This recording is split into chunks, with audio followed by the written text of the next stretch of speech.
Hi everyone, എല്ലാവർക്കും പുതിയൊരു വീഡിയോയിലേക്ക് വീണ്ടും സ്വാഗതം. അപ്പോൾ ഇതിൻ്റെ വിശേഷങ്ങളുമായിട്ടാണ് നമ്മളിന്ന് വന്നിരിക്കുന്നത്. അപ്പോൾ നമ്മൾ ഇതിന് പോയത് നമ്മുടെ നാട്ടിലെ പഴശ്ശി ഡാമിലേക്കാണ് കേട്ടോ. അപ്പോൾ വെയിലൊക്കെ ഒന്ന് താണൊരു 4:30 ആകുമ്പോൾ ഞങ്ങൾ വീട്ടിൽ നിന്ന് വിട്ടിട്ടുണ്ടായിരുന്നു. ഒരു 1.5 കിലോമീറ്റർ ദൂരം മാത്രമേ വീട്ടിൽ നിന്നുള്ളൂ. അതുകൊണ്ട് ഞങ്ങൾ നടന്നിട്ടാണ് വന്നത്. നമ്മൾ 3-4 ഫാമിലി വന്നിട്ടുണ്ടായിരുന്നു കേട്ടോ. അപ്പോൾ കുട്ടികൾ മുന്നിൽ നടക്കുന്നുണ്ട്. പണ്ടൊക്കെ പഴശ്ശി ഡാം എന്ന് പറയുന്നത് വലിയൊരു സംഭവമായിരുന്നു. പക്ഷേങ്കിൽ ഇപ്പം എന്ന് പറഞ്ഞാൽ അതിൻ്റെ അവസ്ഥ ശോചനീയമാണ്. ഇങ്ങനെ കാണുമ്പോൾ നല്ല രസമൊക്കെയാണ്. അപ്പോൾ ലെഫ്റ്റ് സൈഡ് നിങ്ങൾക്ക് കാണാൻ പറ്റും, വെള്ളം നല്ല രീതിയിലുണ്ട്. അപ്പോൾ ഷട്ടർ ക്ലോസ് ആണ് കേട്ടോ. അപ്പോൾ ഷട്ടർ തുറന്നാൽ വെള്ളം മൊത്തം താഴേക്ക് പോകും. അപ്പോൾ റൈറ്റ് സൈഡിലെ ഷട്ടറുകളാണ് കാണുന്നത്. ഇപ്പോൾ പാലൊക്കെ നമ്മൾ കടന്നിട്ട് ഇപ്പുറത്തെ സൈഡെത്തി കേട്ടോ. കാറും പിന്നെ ബൈക്കും അങ്ങനെ ചെറിയ വണ്ടികൾ മാത്രമേ പാലത്തിലൂടെ കടത്തി വിടും കേട്ടോ. വലിയ വണ്ടിയൊന്നും കടത്തി വിടില്ല. അപ്പോൾ ഞങ്ങൾ എൻട്രി ഫീസൊക്കെ കൊടുത്തിട്ട് ഉള്ളിലേക്ക് കടന്നു. ഈ ഒരു പാലത്തിലൂടെയാണ് ഉള്ളിലേക്ക് കടക്കുന്നത്. 40 രൂപയാണ് എൻട്രി ഫീസ് കേട്ടോ. ഈ ഒരു വള്ളിപ്പടർപ്പ് നല്ല രസമില്ലേ? പണ്ടൊക്കെ എല്ലാ വീട്ടിലും ഉണ്ടായിരുന്നു. ഇപ്പം അങ്ങനെ കണ്ട് വരാറില്ല എവിടെ. അപ്പം ഇങ്ങനെ സ്റ്റെപ്പ് ഇറങ്ങിയിട്ട് വേണം താഴെ പാർക്കിലേക്ക് പോകാൻ. പണ്ട് നല്ല ഗാർഡൻസൊക്കെ ഉണ്ടായിരുന്നു കേട്ടോ. നല്ല പൂന്തോട്ടമൊക്കെ ഉണ്ടായിരുന്നു. അപ്പോൾ വെള്ളപ്പൊക്കത്തിൽ ഒക്കെ നശിച്ചു പോയി കേട്ടോ. പിന്നെ ഇവർ റീക്രിയേറ്റ് ചെയ്തെടുത്തതാണ് ഇത്രയൊക്കെ കേട്ടോ. അപ്പോൾ പണ്ടൊക്കെ ഇങ്ങനെ പാർക്കും കാര്യങ്ങളൊന്നുമില്ല, ഊഞ്ഞാലുകൾ മാത്രമേ ഉണ്ടായിരുന്നുള്ളൂ. ബോട്ടിങ്ങും പിന്നെ ഫോട്ടോ എടുക്കാനൊക്കെയുള്ള നല്ല സ്പേസുകൾ, അതായത് ഗാർഡൻസ്, നല്ല മനോഹരമായിട്ടുള്ള ഗാർഡൻസ് ഉണ്ടായിരുന്നു. പക്ഷേ ഇപ്പം പാർക്കായി മാറി, ഗാർഡൻസൊക്കെ പോയി. ഇപ്പോൾ കുട്ടികൾ എല്ലാവരും ഓരോ റൈഡ് കയറുമ്പോൾ ഞാനിവിടെ ഒരു ഫിഷ് സ്പാ നടത്തി. ഞാൻ കഴിഞ്ഞ വീഡിയോയിൽ പറഞ്ഞിട്ടുണ്ടായിരുന്നു. നല്ലൊരു എക്സ്പീരിയൻസ് ആയിരുന്നു കേട്ടോ. നല്ല വൃത്തിയായിട്ട് നമ്മൾ കാല് ക്ലീൻ ചെയ്ത് തരുന്നുണ്ട് കേട്ടോ. അപ്പോൾ ഞാനിരിക്കുന്ന കണ്ട് ടിഫ്കുട്ടി ഒന്ന് ട്രൈ ചെയ്യുന്നുണ്ട്. അപ്പോൾ നല്ല രീതിയിൽ മീൻ വന്ന് ഇങ്ങനെ കാലൊക്കെ പൊതിഞ്ഞ് എല്ലാം ക്ലീൻ ചെയ്ത് തരുന്നുണ്ട് കേട്ടോ. കുറേ കുട്ടികൾ നമ്മളിരിക്കുന്ന കണ്ടിട്ട് വരുന്നുണ്ടായിരുന്നു കേട്ടോ.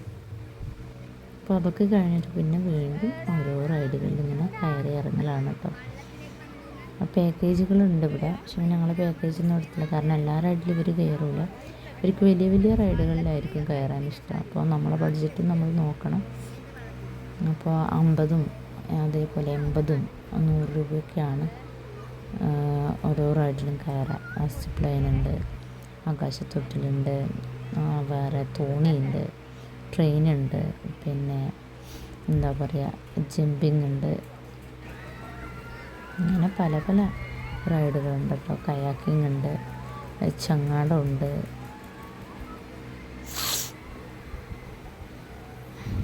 പിന്നെ ഞങ്ങളിങ്ങനെ ഈ ഒരു സൈഡിലേക്കൊന്ന് നടന്നു നോക്കാൻ പോയതാട്ടോ.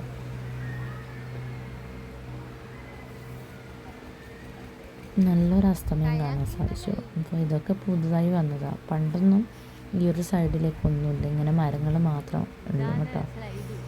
നല്ലൊരു എന്താ പറയണ്ടേ, മരങ്ങളാൽ ചുറ്റപ്പെട്ടൊരു പ്രദേശമാണിത്. ഫുൾ തണൽ മരങ്ങളാട്ടോ. നല്ലൊരു തണുപ്പ് നമുക്ക് ഫീൽ ചെയ്യും. ഇതിന് അപ്പുറം പുഴയാണല്ലോ, അതുകൊണ്ട് എന്തായാലും നല്ലൊരു സുഖമുള്ള കാലാവസ്ഥയായിരുന്നു. അപ്പോൾ ഷായ റസിൽ ഈ തോണിയിൽ കയറിയിട്ടുണ്ട് കേട്ടോ. ഇതിൽ കയറാൻ 80 റുപ്യാണ്. അപ്പോൾ അവർ രണ്ടാളും അതിൽ കയറിയിട്ടുണ്ട്. ഇടയിൽ ഞങ്ങളൊരു ഐസ്ക്രീമൊക്കെ കഴിച്ചിട്ടുണ്ടായിരുന്നു. കുട്ടികളെ വിശന്നിട്ട് അങ്ങനെ ഓരോ ഐസ്ക്രീമൊക്കെ വാങ്ങിക്കൊടുത്തു. പിന്നെ അവർക്ക് അവരുടേതായ ഫുഡും കാര്യങ്ങളും അവർ വാങ്ങുന്നുണ്ടായിരുന്നു. പിന്നെ അവരൊന്ന് ഇതിൽ കയറണം എന്ന് പറഞ്ഞിട്ട് ഇതിൽ കയറി ഭയങ്കര ജമ്പിങ്ങാണ് കേട്ടോ.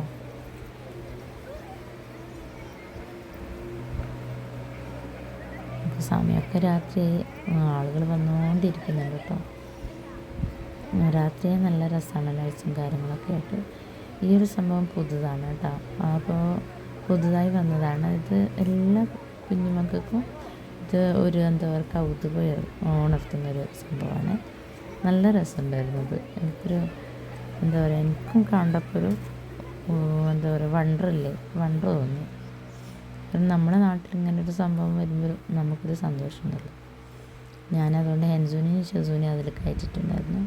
പിന്നെ ലാസ്റ്റായിട്ട് നമ്മളെ കുട്ടികളെല്ലാവരും കൂടി ഈ ഒരു സാധനത്തിലും കൂടി കയറട്ടോ. ഇതിനെന്താ പറയുകയെന്നുള്ളതൊന്നും എനിക്കറിയില്ല. അപ്പോൾ ഇതിലൊരു 3 ആൾക്കാണ് കണക്ക്. അവർ 5 പേര് ഒരുമിച്ച് കയറി.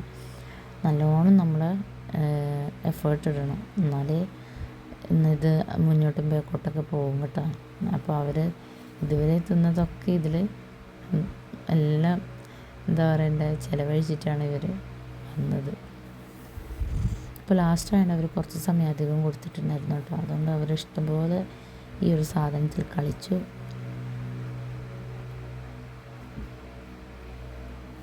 അപ്പോൾ നമ്മൾ വരുമ്പോൾ ഒരു കോളിഫ്ലവറും കൂടി വാങ്ങി കഴിച്ചിട്ട് ഞങ്ങൾ നേരെ വീട്ടിലേക്ക് വന്നു. ഒരു 8-8:30 മണിയായി കേട്ടോ. ഞങ്ങളൊരു 5 മണിയാകുമ്പോൾ ഇവിടെ വന്ന ഒരു 3.5 മണിക്കൂറോളം ഞങ്ങളിവിടെ ചിലവഴിച്ചു. ഞങ്ങൾ നടന്നിട്ടാണ് പോകുന്നത് നടന്നിട്ടാണ്. അപ്പോൾ രാത്രി നല്ല സുഖമാണ് കേട്ടോ നടക്കാൻ. എല്ലാവരും കൂടി ആകുമ്പോൾ ഒരു രസമല്ലേ. അപ്പോൾ ലൈറ്റ് ഹൗസിൽ ലൈറ്റ്സൊക്കെ തെളിച്ചിട്ടുണ്ട്. നല്ല രസമായിരുന്നു കേട്ടോ. അപ്പോൾ ഇത് മറക്കാൻ പറ്റാത്തൊരു ഇതായിരുന്നു. അപ്പോൾ ഇല്ലാത്തൊരു സങ്കടം മാത്രമേ ഉണ്ടായിരുന്നുള്ളൂ. എന്നാലും അൽഹംദുലില്ലാ നല്ല രീതിയിൽ ഇതൊക്കെ അങ്ങനെ കടന്നുപോയി. അപ്പോൾ എല്ലാവരും നല്ല രീതിയിൽ ഇതൊക്കെ ആഘോഷിച്ചെന്ന് കരുതുന്നു. അപ്പോൾ ഞങ്ങളൊരു ചെറിയൊരു ഔട്ടിംഗ് ആയിരുന്നു കേട്ടോ ഞങ്ങൾ ഇന്നത്തെ വീഡിയോയിൽ ഷെയർ ചെയ്തത്. എല്ലാവർക്കും വീഡിയോ ഇഷ്ടമായെന്ന് കരുതുന്നു. ഒരിക്കൽ കൂടി എല്ലാവർക്കും ഈദ് ആശംസകൾ നേർന്നുകൊണ്ട് നിർത്തുന്നു. അപ്പോൾ അടുത്ത വീഡിയോയിൽ കാണാം.